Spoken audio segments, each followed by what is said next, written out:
Olá, olá, minhas queridas amigas, meus queridos amigos, votos de paz, de bem, que Jesus e os amigos da espiritualidade possam nos envolver a todos e nos manter em vibrações de saúde, de alegria e, sobretudo, de muita paz. É sempre um grande contentamento me dirigir a cada um de vocês, ouvintes e internautas da Web Rádio Fraternidade, a emissora do bem na internet, que ajuda diariamente a construir um mundo melhor. Dando sequência ao nosso programa semanal, ao Encontro de Jesus. Eu hoje quero falar sobre uma frase: faça pequenas coisas com grande amor. Porque tudo que a gente vai fazer, a gente deve colocar o melhor que nós pudermos. Nós estamos no mundo não para sermos grandiosos, fazermos coisas importantes, mas nós estamos no mundo para, em tudo que a gente colocar a mão, em tudo que a gente se propor a fazer, com as pessoas com as quais nós nos relacionarmos, a gente possa ser a nossa melhor expressão. Seja uma pequenina coisa, seja dando uma mensagem na casa espírita, seja cumprimentando uma pessoa pela manhã, seja nas atividades do cotidiano, que a gente coloque sempre amor, ternura, carinho, porque esse é o nosso contributo para com a vida. Aliás, essa frase que eu iniciei a nossa reflexão é uma frase de Madre Teresa de Calcutá, que ela deu como um lema para as damas da caridade: Do small things with great love, que traduzindo dá exatamente aquela frase que eu falei no início: faça pequenas coisas com grande amor. Um dia estávamos eu e minha esposa andando pela rua quando ela se deparou com um quadro. O quadro era esse. Vocês estão percebendo que a frase está em inglês. E depois, Gabi, porque a minha esposa chama-se Gabriele, você sabia que essa frase é o lema das Damas da Caridade, uma ordem religiosa fundada por Madre Teresa de Calcutá? Pois é. Ela propunha que nós, os religiosos, devemos não nos preocupar em ser importantes, não nos preocupar com postos, destaques, mas em tudo que nós fizermos, nós colocarmos o melhor que nós pudermos e fazer com todo o amor que seja possível. Eu quero contar um pouco da história de Agnes Goncha Bojacho, porque esse era o nome dela. Ela nasceu em 1910 na Macedônia, que à época ainda pertencia ao Império Otomano. Percebam, meus amigos, o Império Otomano era muçulmano e a família dela era cristã, uma minoria étnica dentro daquele país. E desde muito jovem, ela sente pendores pelo cristianismo para servir Jesus. Será que ela não estava desde jovem indo ao encontro de Jesus? Olha o trocadilho com o nome do nosso programa. E ela disse à sua mãe: Mamãe, eu quero servir a Jesus. Minha filha, mas no nosso país de maioria muçulmana, mamãe, eu sinto esse ímpeto na alma. Então siga o seu destino, minha filha. E o que você quer fazer? Eu quero ir para o convento. E ela foi para o convento do Loreto, que à época localizava-se na Irlanda. A Irlanda fica ali no Reino Unido, é um dos países que compõem o Reino Unido, junto com a Escócia, com a Inglaterra. E durante algum tempo ela foi uma madre, uma dama da caridade dentro do convento. Trocou o seu nome, passou a chamar-se Teresa, mas com algum tempo ela deu-se conta: será que o meu compromisso com Jesus é apenas ficar dentro de um convento? Porque aqui nós oramos, nós fazemos penitências, nós estamos às freiras umas com as outras, mas eu sinto que do lado de fora há os caídos, há os pobres, há os que precisam do amor de Jesus, há aqueles que precisam de mim. Então ela se dá conta: o meu compromisso não é apenas um compromisso de orar, embora orar seja importante. O meu compromisso é um compromisso de arar, porque onde estiver um filho do Calvário do Cristo, é aí que eu quero estar. Ela sai então do convento e vai para a Índia. A Índia, nós sabemos que ainda hoje é um país com muitas desigualdades sociais, onde predominam as castas, porque nós temos os sacerdotes, temos os operários, temos os militares e temos aqueles que são conhecidos como os Dalits, ou os párias, que, segundo a tradição deles, sequer merecem o nosso trabalho de caridade, porque estão passando por uma privação necessária para o seu crescimento. Essa famosa doutrina do karma para os indianos. Mas nós, cristãos, entendemos que, quando fazemos o bem, esse bem auxilia aquele que recebe e também auxilia a cada um de nós que fazemos o bem. Esse é o lema de Francisco de Assis, é dando que se recebe. Esse é o lema da doutrina espírita, fora da caridade não há salvação. Esse é o lema do cristianismo, os meus discípulos serão conhecidos por muitos se amarem. Ela sente o chamado de Jesus e vai para a Índia, particularmente na cidade de Calcutá. E naquele país, pessoas eram atiradas dentro da lata do lixo, porque quando não conseguiam produzir mais ou ficavam doentes, a sociedade, às vezes parentes, atiravam as pessoas no lixo para que pudessem morrer, conforme os costumes do local. Então ela ia àquelas pessoas e cuidava. Assim como cuidava das crianças, cuidava dos párias, cuidava de todos aqueles que necessitavam de atendimento. E quando perguntavam para agora Teresa de Calcutá, qual a sua religião? Ela não respondia, eu sou católica ou eu sou cristã. Ela respondia simplesmente, minha religião é você.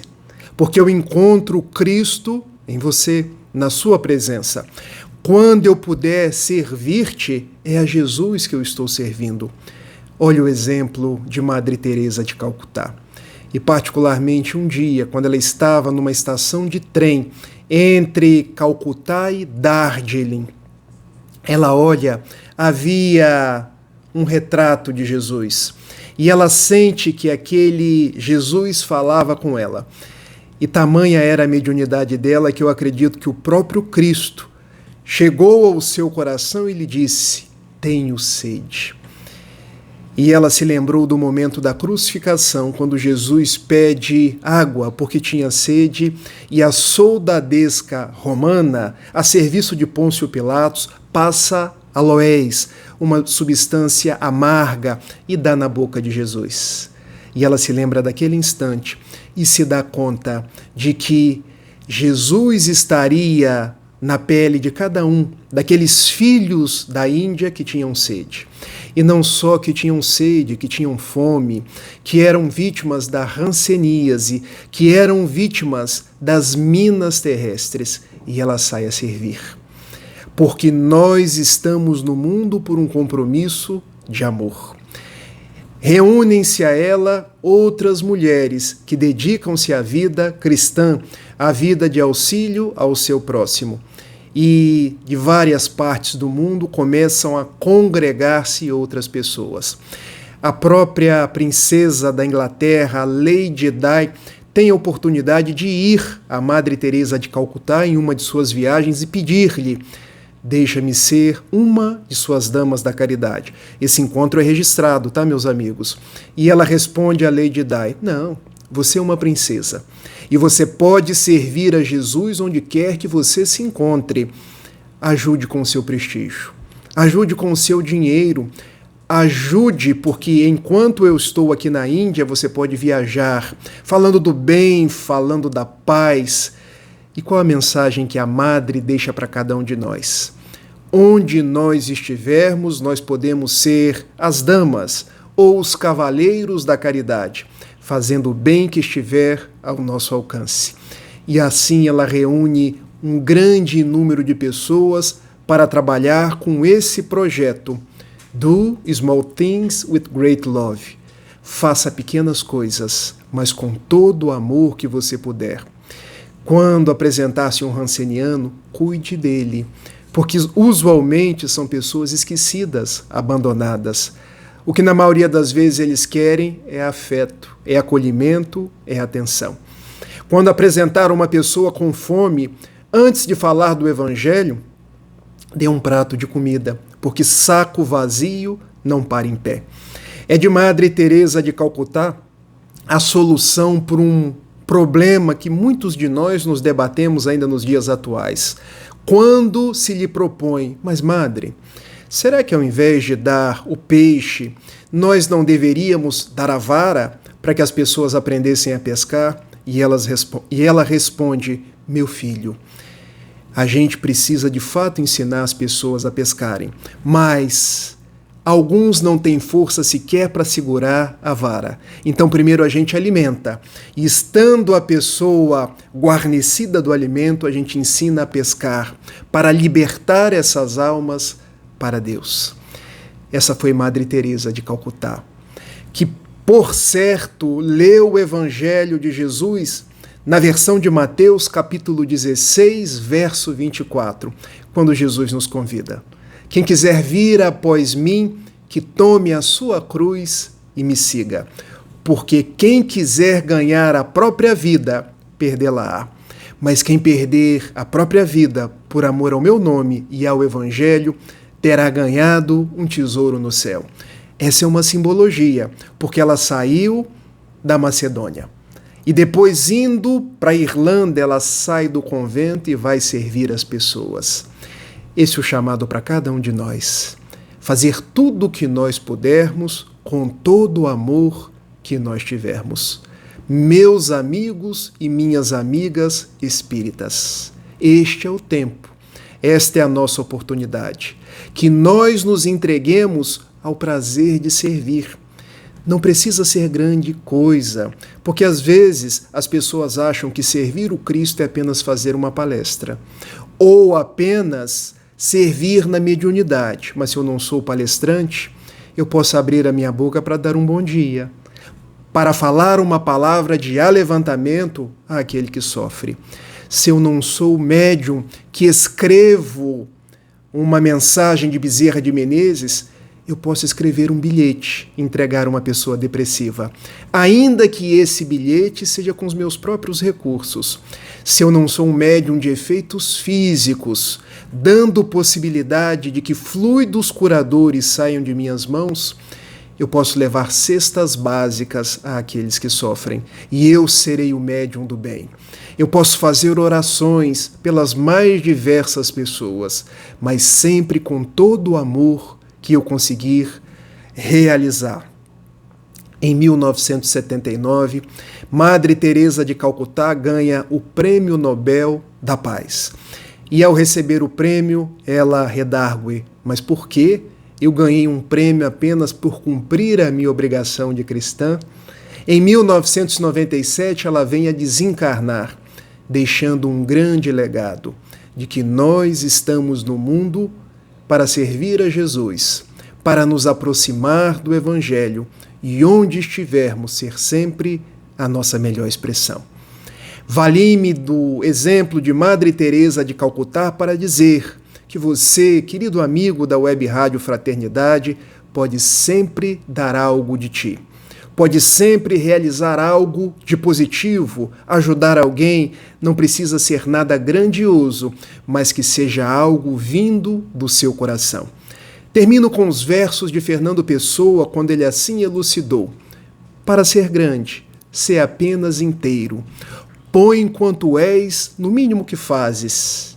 Assim em cada lago a lua toda brilha, porque alta vive. Ou seja, nos versos do poeta, nós precisamos colocar o quanto somos no mínimo que nós fazemos. Eu penso que Fernando Pessoa, com certeza, intitulou esses versos na personalidade de Madre Teresa de Calcutá, porque, em verdade, ela pôs tudo o que ela era no mínimo que ela fazia e nos deixou esse legado do bem. Que nós possamos, ao exemplo dela, seguir ao encontro de Jesus, pedindo a esse Mestre de todas as horas que nos abençoe. Abençoe a todos os ouvintes, internautas da Web Rádio Fraternidade e nos guarde em paz. Meus amigos, um beijo grande e até semana que vem. Tchau, tchau.